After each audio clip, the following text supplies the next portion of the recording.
नमस्कार बंधुरा recipes with mummy आपनादेर सकलके जानाच्छि स्वागत। आजकेर रेसिपि गाजरेर हालुआ। शीतेर दिनेर विभिन्न रकमेर मिष्टि खाबारेर मध्य गाजरेर हालुआ अन्यतम। खेते असाधारण लागे और खूबई कम उपकरणे दारुण स्वादेर एई गाजरेर हालुआ तैरी हये जाय। एकदमई अल्प उपकरणेई आजके आमि गाजरेर हालुआटा रान्ना करब और खेते असाधारण हय।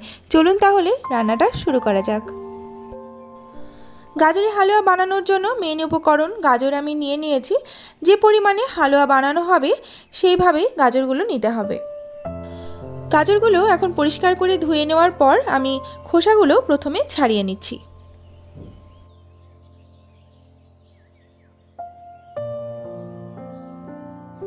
गाजरगुलोर खोसा आमी परिष्कार करे छाड़िये निয়েছি। एबार गाजरगुलोके आमी कुड़े नेब। এই গ্রেটারের ছিদ্রগুলো যত সরু হবে গাজরগুলো তত সরুভাবে কোড়ানো হবে, তাতে হালুয়াটাও সুন্দর হবে। এবার আমি এই গাজরগুলোকে সব এইভাবে কুড়ে নেব।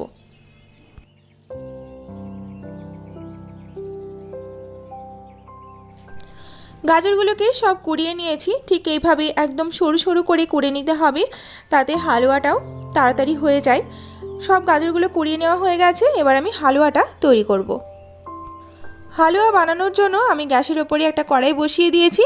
কড়াইটা যখন ভালোভাবে গরম হয়ে যাবে তারপরে আমি দিয়ে দিচ্ছি 2 টেবিল চামচ পরিমাণে ঘি।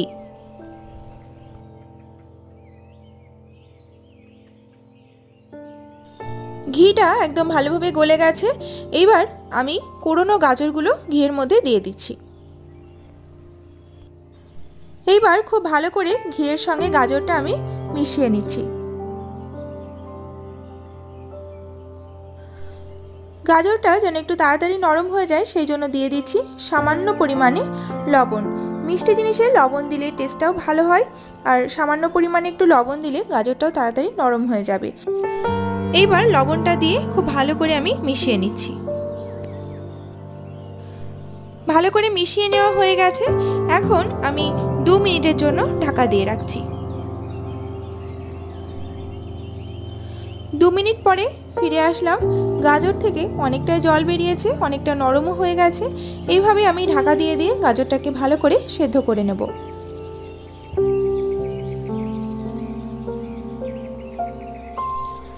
একটু নেড়েচেড়ে নেওয়ার পরে আমি আবারও 2 মিনিট ঢাকা দিয়ে দিলাম। 2 মিনিট পরে ফিরে আসলাম। গাজর অনেকটা সেদ্ধ হয়ে গিয়েছে। খুন্তি দিয়ে আমি একটু গাজরটাকে নরম করে নিচ্ছি। এইবার গাজরের মধ্যে দিয়ে দেব দুধ। আমি এখানে 1 কাপ আমুল দুধ নিয়েছি। এবার দুধটা গাজরের মধ্যে দিয়ে দিচ্ছি।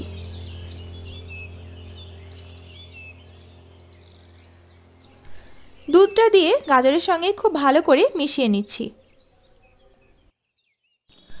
দুধের সঙ্গে গাজরটা খুব ভালো করে মিশিয়ে নিয়েছি। এবার 2 মিনিট ঢাকা দিয়ে রাখছি। 2 মিনিট পরে ফিরে আসলাম। গাজরের সঙ্গে দুধটা একদম মিশে গিয়েছে। এবার এর মধ্যে আমি দিয়ে দিচ্ছি 1 বাটি পরিমাণে চিনি। চিনিটা অবশ্যই স্বাদ অনুযায়ী দেবেন। 1 বাটি আমি চিনি দিয়ে দিলাম। এইবার এর সঙ্গে খুব ভালো করে সব কিছু মিশিয়ে নেব।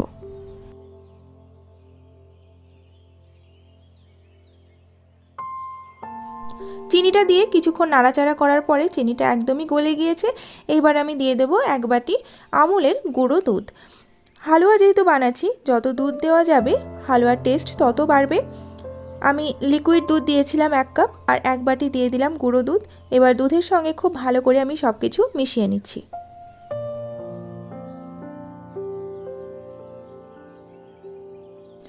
গাজরগুলো একদম সেদ্ধ হয়ে গিয়েছে। আমি এখন আর ঢাকা দেব না।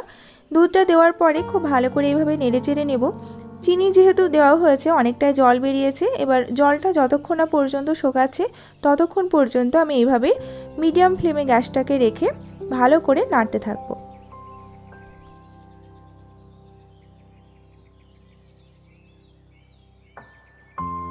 দুধটা এখন অনেকটাই শুকিয়ে গেছে, আর একটু আমি এভাবে নেড়েচেড়ে নেব। গাজরের হালুয়া একটু শুকনো শুকনো হলেই খেতে বেশি ভালো লাগে, সেই জন্য ভালোভাবে আমি যে জলটা আছে সেটাকে শুকিয়ে নিচ্ছি।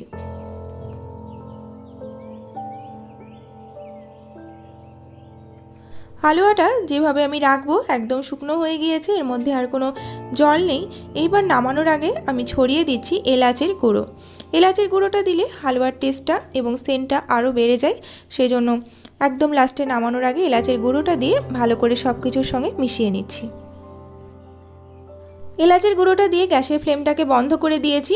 এইবার ওপর থেকে ছড়িয়ে দিচ্ছি গুঁড়ো করে রাখা কাজু বাদাম। কাজু বাদামগুলো গুঁড়ো করে দিলে সব কিছুর সঙ্গে খুব ভালোভাবে মিশে যায়, এতে খেতেও ভালো লাগে।